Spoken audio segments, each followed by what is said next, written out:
असलामुअलैकुम।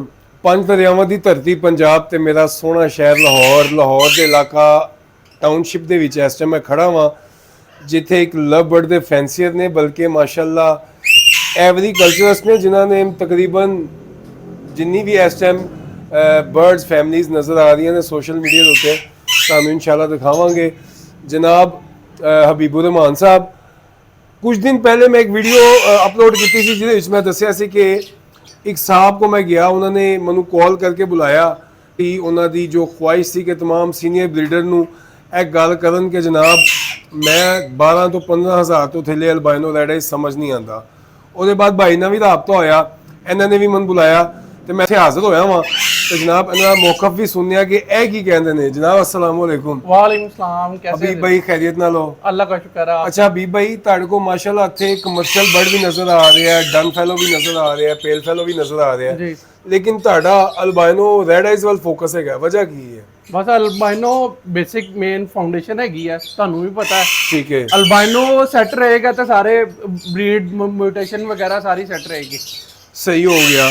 ਤੇ ਜਨਾਬ ਤੁਸੀਂ ਸਾਡੇ ਦੋਸਤਾਂ ਨੂੰ ਬਰਡ ਵੀ ਦਿਖਾਓ ਜਿਹੜੇ ਤੁਸੀਂ ਸਾਰੇ ਹੋਲਡ ਕੀਤੇ ਨੇ। ਬਰਡ ਹੀ ਕੋਈ ਨਹੀਂ ਸੇਲ ਕੀਤਾ, ਵਜ੍ਹਾ ਕੀ ਹੈ ਇਹ ਕਿ ਜਨਾਬ ਰੇਟ ਨਹੀਂ ਮਿਲ ਰਿਹਾ ਸੀ ਤੇ ਵੇਚਣਾ ਨਹੀਂ। ਤੇ ਹਬੀਬ ਭਾਈ ਸਾਡੇ ਦੋਸਤਾਂ ਨੂੰ ਪੰਜਾਬੀ ਲਵ ਬਰਡ ਚੈਨਲ ਦੇ ਵਿਊਅਰਸ ਨੂੰ ਇਹ ਦੱਸੋ ਕਿ ਤੁਹਾਡੇ ਖਿਆਲ ਨਾਲ ਅਲਬਾਈਨੋ ਰੈਡ ਆਈਜ਼ ਕਿੰਨੇ ਦਾ ਸੇਲ ਹੋਣਾ ਚਾਹੀਦਾ? ਅਦੀਲ ਭਾਈ ਅਲਬਾਈਨੋ ਰੈਡ ਆਈ ਕਮ ਸ ਕਮ 12 ਦਾ ਸਮਝ ਆਂਦਾ, ਅਦੂ ਥੱਲੇ ਸਮਝ ਨਹੀਂ ਆਂਦਾ। 12 ਦੇ ਉੱਤੇ ਸੇਲ ਹੋਵੇ, ਅਦੂ ਥੱਲੇ ਸਮਝ ਨਹੀਂ ਆਂਦਾ। 3 ਮਹੀਨੇ ਦਾ ਪੱਠਾ? ਹਾਂਜੀ। ਯਾਨੀ ਕਿ ਤੁਸੀਂ ਵੀ 12000 ਤੋਂ ਘੱਟ ਵੇਚਣਾ ਨਹੀਂ? ਨਹੀਂ।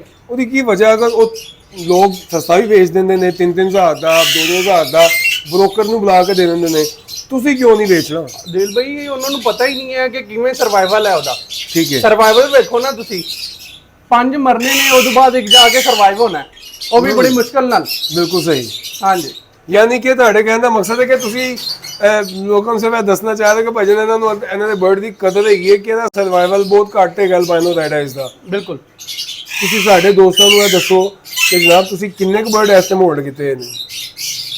ਅਦੀਲ ਭਾਈ ਮੈਂ ਨਾ ਤਕਰੀਬਨ 100 ਪਲੱਸ ਜਿੰਨੀ ਬਰੀਡ ਸੀ ਟੋਟਲ ਮੈਂ ਨਾ ਹੋਲਡ ਕੀਤੀ ਹੋਈ ਹੈ ਅਲਬਾਈਨੋ ਰੈਡ ਆਈ ਦੀ।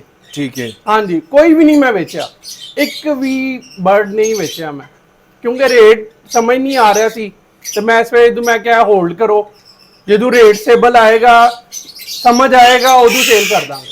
ਤੇ ਹਬੀਬ ਭਾਈ ਕੋਈ ਬ੍ਰੋਕਰ ਵਗੈਰਾ ਵੀ ਤੁਹਾਡੇ ਨਾਲ ਰਾਬਤਾ ਕਰਦੇ ਸਨ ਕਿ ਬਰਡ ਦਿਓ? ਅਦੀਲ ਭਾਈ ਬਹੁਤ ਬ੍ਰੋਕਰ ਨੇ ਰਾਬਤਾ ਕੀਤਾ ਪਰ ਅਸੀਂ ਨਹੀਂ ਜਿੱਤੇ, ਸਮਝ ਹੀ ਨਹੀਂ ਆ ਰਿਹਾ ਸੀ। ਜਨਾਬ ਇਸ ਵਕਤ ਅਲਹਮਦੁਲਿल्लाह जो नज़र आ रहे हैं सोशल मीडिया होते हैं माशाल्लाह जी बड़े अच्छे तरीके ਦੇ ਨਾਲ ਅਲਬਾਈਨੋ ਲਵਰਸ ਇਸ ਟਾਈਮ ਸਟੈਂਡ ਲੈ ਚੁੱਕੇ ਨੇ ਕਿ ਅਸੀਂ ਕੋਈ 10,000 ਦੀ ਆਵਾਜ਼ ਦੇ ਰਿਹਾ, ਕੋਈ 12,000 ਦੀ ਦੇ ਰਿਹਾ ਕਿ ਅਸੀਂ ਇਸ ਤੋਂ ਘੱਟ ਬਰਡ ਸੇਲ ਨਹੀਂ ਕਰਨਾ, ਅਸੀਂ ਹੋਲਡ ਕਰ ਲਾਂਗੇ। ਇਹਦਾ ਸਰਵਾਈਵਲ ਬਹੁਤ ਘੱਟ ਹੈਗਾ, ਬਰਡ ਬਹੁਤ ਕੀਮਤੀ ਹੈਗਾ।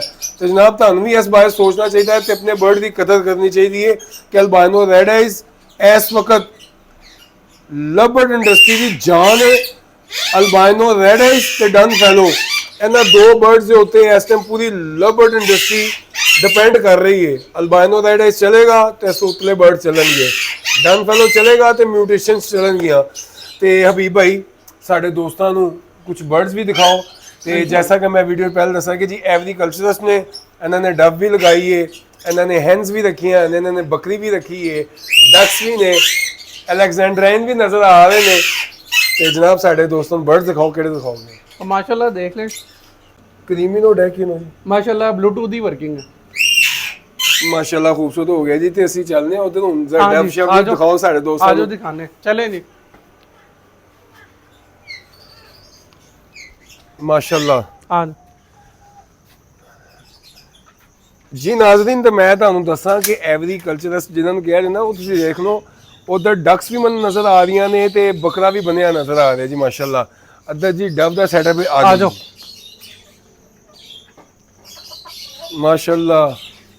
ਇਹ ਮੈਂ ਪਹਿਲੇ ਇੱਕ ਗੁਜ਼ਾਰਿਸ਼ ਕਰਨਾ ਚਾਹਾਂਗਾ ਜੀ, ਅਲਹਮਦੁਲਿल्लाह ਲਵ ਬਰਡ ਵਾਲਿਆਂ ਦੀ ਮਿਹਨਤ ਹੈਗੀ ਹੈ। ਅਲਹਮਦੁਲਿल्लाह ਅਸੀਂ ਡਬ ਵੀ ਦਿਖਾ ਰਹੇ ਹਾਂ, ਅਸੀਂ ਬਿਗ ਪੈਰਟ ਵੀ ਦਿਖਾ ਰਹੇ ਹਾਂ ਬੇਸ਼ੱਕ। ਤੇ ਅਲਹਮਦੁਲਿल्लाह ਇਹ ਅੱਲਾਹ ਤਾਲਾ ਨੇ ਸਾਨੂੰ ਜ਼ਰਫ ਦਿੱਤਾ ਹੈ ਕਿ ਅਸੀਂ तमाम बर्ड्स दिखाने जनाब ਇਹਦੇ ਬਾਰੇ ਦੱਸੋ ਸਾਡੇ ਦੋਸਤਾਂ ਨੂੰ। ਡਾਇਮੰਡ ਪਾਇਡ ਦੇ ਚਿਕਸ ਨੇ ਫੁੱਲ ਰੈਡੀ ਅਡਲਟ ਹੈਗੇ ਨੇ, ਉੱਪਰ ਰੈੱਡ ਪਾਰਟ ਦੇ ਤੇ ਬਲੂ ਪਾਰਟ ਦੇ ਨੇ, ਠੀਕ ਹੈ। ਜਿਹੜੇ ਰੈਡੀ ਟੂ ਬਰੀਡ ਨੇ। ਬਾਕੀ ਅੱਗੇ ਬਲੂ ਪਾਰਟ ਹੈ, ਡਾਇਮੰਡ ਪਾਰਟ ਹੈ, ਰੈੱਡ ਪਾਰਟ ਹੈ, ਇਹ ਚਿਕਸ ਨੇ ਉਹਦੇ। ਇਹ ਰੈਡ ਪਾਇਟ ਦੇ ਚਿਕਸ ਨੇ? ਹਾਂਜੀ, ਰੈੱਡ ਪਾਰਟ ਦੇ ਚਿਕਸ ਨੇ। ਅੱਛਾ ਜੀ। ਹਾਂਜੀ, ਅੱਗੇ ਫਿਰ ਡਾਇਮੰਡ ਪਾਰਟ ਆ ਜਾਂਦੀ ਹੈ। ਤੇ ਨੀਚੇ ਵੀ ਸਾਰੇ ਲੱਗੇ ਹੋਏ ਨੇ ਜਿਹੜੇ ਚਿਕਸ ਤੇ ਬੈਠੇ ਅੱਛਾ, ਉਹ ਜਿਹੜਾ ਬੱਚਾ ਹੈ ਉਹ ਡਾਇਮੰਡ ਪਾਇਟ? ਡਾਇਮੰਡ ਪਾਰਟ ਦਾ। ਸਹੀ ਹੋ ਗਿਆ, ਮਾਸ਼ਾਅੱਲਾ ਜੀ। ਇੱਥੇ ਤੇ ਜਿੱਥੇ ਜਿੱਥੇ ਨਜ਼ਰ ਆ ਰਹੇ ਮਾਸ਼ਾਅੱਲਾ ਸਾਰੇ ਬੱਚੇ ਨਜ਼ਰ ਆ ਰਹੇ ਬੈਠੇ ਹੋਏ ਨੇ। ਅੱਛਾ ਭਾਈਜਾਨ, ਮੈਨੂੰ ਹਬੀਬ ਭਾਈ ਸਾਡੇ ਦੋਸਤਾਂ ਨੂੰ ਇਹ ਵੀ ਦੱਸੋ ਕਿ ਲਵਬਰਡ ਦੇ ਮਾਰਕੀਟ ਪਿਛਲੇ ਸਾਲ ਥੋੜੀ ਡਾਊਨ ਹੋਈ ਜਾਂ ਬਹੁਤ ਜ਼ਿਆਦਾ ਸਮਝ ਲਓ ਡਾਊਨ ਹੋਈ, ਹਾਂਜੀ। ਤੁਹਾਡੇ ਖਿਆਲ ਨਾਲ ਡਵ ਸਹੀ ਚੱਲਦੀ ਰਹੀ ਹੈ? ਨਹੀਂ, ਉਹਦੀ ਵਜ੍ਹਾ ਤੋਂ ਲਵਬਰਡ ਦੀ ਵਜ੍ਹਾ ਤੋਂ ਇਹ ਵੀ ਕ੍ਰੈਸ਼ ਕਰ ਗਈ ਮਾਰਕੀਟ ਸਾਰੀ। ਨਹੀਂ, ਡਵ ਦਾ ਲਵਬਰਡ ਦੇ ਨਾਲ ਕੀ ਤਾਲੁਕ ਹੈ? ਉਹ ਮੇਨ ਪਿਲਰ ਹੈ ਸਮਝ ਲਓ ਤੁਸੀਂ। ਯਾਨੀ ਕਿ ਬਰਡਸ ਫੈਮਿਲੀ ਦੇ ਵਿੱਚ ਜਿੰਨੇ ਵੀ ਐਗਰੀਕਲਚਰ ਦੇ ਵਿੱਚ ਬਰਡਸ ਹੈਗੇ ਨੇ, ਹਾਂਜੀ, ਤੁਹਾਡੇ ਕਹਿਣ ਦਾ ਮਕਸਦ ਹੈ ਕਿ ਲਵਬਰਡ ਮੇਨ ਪਿਲਰ ਹੈ? ਲਵਬਰਡ ਮੇਨ ਪਿਲਰ ਜੇ। ਲਵਬਰਡ ਸਟੇਬਲ ਹੋਏਗਾ ਤੇ ਬਾਕੀ ਜਿਹੜੇ ਨਾ ਸਟੇਬਲ ਹੋਣਗੇ। ਸਰ, ਮੈਂ ਕਿਸੇ ਬਰਡਸ ਵਾਲੇ ਦੇ ਨਾਲ ਖੁਦਾ ਨਾ ਖਾਸਤਾ ਕੋਈ ਬੁਗਜ਼ ਨਹੀਂਗਾ। ਬਹੁਤ ਖੂਬਸੂਰਤ ਪਰਿੰਦਾ ਹੈ ਡਵ, ਅੱਲਾ ਦੀ ਬੜੀ ਖੂਬਸੂਰਤ ਮਖਲੂਕ ਹੈ। ਮੇਰੀ ਤਬੀਅਤ ਖੁਸ਼ ਹੋ ਰਹੀ ਹੈ ਇਹਨਾਂ ਦੇ ਕਲਰ ਦੇਖ ਕੇ। ਪਹਿਲੇ ਵੀ ਅਸੀਂ ਡਵ ਦਿਖਾਈ ਹੈ ਪੰਜਾਬੀ ਲਵਬਰਡ ਚੈਨਲ ਦੇ ਉੱਤੇ। ਰੈੱਡ ਪਾਇਟ ਦਾ ਜੋੜਾ ਜਨਾਬ ਤੁਸੀਂ ਕਿੰਨੇ ਦਾ ਲਿੱਤਾ ਸੀ? ਅਸੀਂ ਰੈੱਡ ਪਾਇਟ ਦਾ ਤਕਰੀਬਨ 55-60 ਦਾ। 55,000 ਜਾਂ 60,000 ਦਾ? ਹਾਂਜੀ। ਤੇ ਇਸ ਵਕਤ ਕੀ ਪੋਜੀਸ਼ਨ ਹੈਗੀ? ਇਸ ਟਾਈਮ ਤਕਰੀਬਨ ਸਮਝ ਲਓ 10 ਤੱਕ ਹੋਏਗਾ, 5-10 ਤੱਕ। 5-10,000 ਤੱਕ? ਹਾਂਜੀ, 5,000 ਦਾ ਕਿ 10,000 ਦਾ? ਇਹਦੇ ਦਰਮਿਆਨ ਹੀ ਹੈ ਸਮਝ ਲਓ। ਇਹਦੇ ਥੱਲੇ ਵੀ ਮਿਲ ਜਾਏਗਾ ਤੁਹਾਨੂੰ ਮਾਰਕੀਟ ਤੋਂ। ਐਨੀ ਸਟੇਬਲ ਨਹੀਂ ਹੈਗੀ ਮਾਰਕੀਟ ਇਸ ਟਾਈਮ। ਸਰ, ਉਹ ਡਿਸਟਰਬ ਹੋਇਆ ਹੈ ਕੰਮ? ਦੇ ਸਭ ਹੋਇਆ, ਠੀਕ ਹੋ ਗਿਆ। ਤੇ ਜਿਹੜੀ ਡਾਇਮੰਡ ਪਾਇਟ ਹੁੰਦੀ ਹੈ, ਹਾਂਜੀ। ਇਹ ਕਿੰਨੇ ਦਾ ਜੋੜਾ ਸੀ ਸਰ ਲਿੱਤਾ ਸੀ? ਅਸੀਂ ਲਿਆ ਸੀ 22 ਤੋਂ 25,000 ਰੁਪਏ ਦਾ ਡਾਇਮੰਡ ਪਾਇਟ ਦਾ ਪੇਅਰ, ਠੀਕ ਹੈ। ਜਿਹੜਾ ਇਸ ਟਾਈਮ 1000 ਰੁਪਏ ਦਾ ਵੀ ਅਡਲਟ ਪੀਸ ਨਹੀਂ ਵਿਕ ਰਿਹਾ। ਜਨਾਬ ਗੁਜ਼ਾਰਿਸ਼ ਹੈਗੀ ਏ, ਅਸੀਂ ਰਿਐਲਿਟੀ ਦੱਸਨੇ ਆ। ਇਹ ਉਹ ਭਾਈ ਨੇ ਇਸ ਟਾਈਮ ਜੋ ਕੈਮਰੇ ਦੇ ਪਿੱਛੇ ਖੜੇ ਨੇ, ਇਹਨਾਂ ਦੇ ਵੱਡੇ ਭਾਈ ਨੇ। ਇਹ ਦੋਨੇ ਭਾਈ ਮਿਲ ਕੇ ਮਾਸ਼ਾਅੱਲਾ ਇਹ ਸ਼ੌਕ ਕਰ ਰਹੇ ਨੇ। ਲੇਕਿਨ ਸਿਰਫ ਲਵਬਰਡ ਦੇ ਉੱਤੇ ਫੋਕਸ ਨਾ ਕੀਤਾ ਜਾਏ ਕਿ ਲਵਬਰਡ ਦੀ ਮਾਰਕੀਟ ਕ੍ਰੈਸ਼ ਕਰ ਗਈ ਤੇ ਲਵਬਰਡ ਥੱਲੇ ਆ ਗਿਆ। ਇਹ ਤੁਹਾਨੂੰ ਨਜ਼ਰ ਆ ਰਹੇ ਹੋਣਗੇ ਸਾਰੇ ਬਰਡ ਇੱਥੇ ਮੈਂ ਤੁਹਾਨੂੰ ਦਿਖਾਣਾ ਹੋਲਡ ਕੀਤੇ ਨੇ। ਇਹ ਡਾਇਮੰਡ ਪਾਇਟ ਤੇ ਰੈੱਡ ਪਾਇਟ ਭਾਈ ਨੇ ਲਗਾਈ ਨੇ। ਇਹ ਡਿਸਟਰਬ ਹੋਏ ਨੇ ਕਿ ਯਾਰ ਲਵਬਰਡ ਦੀ ਮਾਰਕੀਟ ਥੱਲੇ ਆਈ ਹੈ ਤੇ ਇਹ ਵੀ ਥੱਲੇ ਆ ਗਏ ਨੇ ਤੇ ਇਹਨਾਂ ਨੇ ਇਹ ਬੱਚੇ ਵੀ ਹੋਲਡ ਕੀਤੇ ਨੇ। ਅਲੈਗਜ਼ੈਂਡਰ ਆ ਵੀ ਲਗਾਏ ਨੇ, ਉਹ ਵੀ ਦੱਸੋ। ਬਾਕੀ ਵੀ ਲਗਾਏ ਨੇ ਉਹ ਇਨਸ਼ਾਅੱਲਾ ਤਾਲਾ ਜੀ ਉਹ ਵੀ ਦਿਖਾ ਦਿੰਦੇ ਜਨਾਬ। ਅਗਰ ਮੇਰਾ ਕੈਮਰਾ ਵਿਖਾ ਸਕੇ ਤੇ ਇੱਧਰ ਸਰ ਇਹ ਸਾਰੇ ਪੈਸਟਲੀਨੋ ਡੈਕਿਨੋ ਵਗੈਰਾ ਮਨ ਨਜ਼ਰ ਆ ਰਹੇ ਨੇ। ਠੀਕ ਹੈ ਜੀ। ਇਸ ਤੋਂ ਥੱਲੇ ਵੀ ਜਨਾਬ ਕਾਫੀ ਜ਼ਿਆਦਾ ਬਰਡਸ ਹੈਗੇ ਨੇ ਤੇ ਅਲਬਾਈਨੋ, ਰੈਡ ਆਈਜ਼, ਕ੍ਰੀਮੀਨੋ, ਡੈਕਿਨੋ ਤੇ ਹੋਰ ਵੀ ਦੀਗਰ ਬਰਡਸ ਨਜ਼ਰ ਆ ਰਹੇ ਨੇ ਜਿਹੜੇ ਭਾਈ ਨੇ ਸਾਰੇ ਹੋਲਡ ਕੀਤੇ ਨੇ। ਇਹ ਦੇਖੋ ਜਨਾਬ, ਮੈਂ ਤੁਹਾਨੂੰ ਦਿਖਾ ਸਕਾਂ ਅਗਰ ਤੇ ਸਾਰੇ ਬਰਡ ਹੋਲਡ ਕੀਤੇ ਨੇ ਇੱਥੇ ਵੀ ਤੇ ਜਨਾਬ ਇਹ ਇੱਥੇ ਵੀ। ਉਹ ਭਾਈ ਦਾ ਕਹਿਣਾ ਹੈ ਕਿ ਮੇਰਾ ਬਰਡ ਭਾਈ ਇੰਨਾ ਸਸਤਾ ਨਹੀਂਗਾ, ਮੈਂ ਬਰਡ ਨਹੀਂ ਸੇਲ ਕਰਨਾ ਇੰਨਾ ਸਸਤਾ।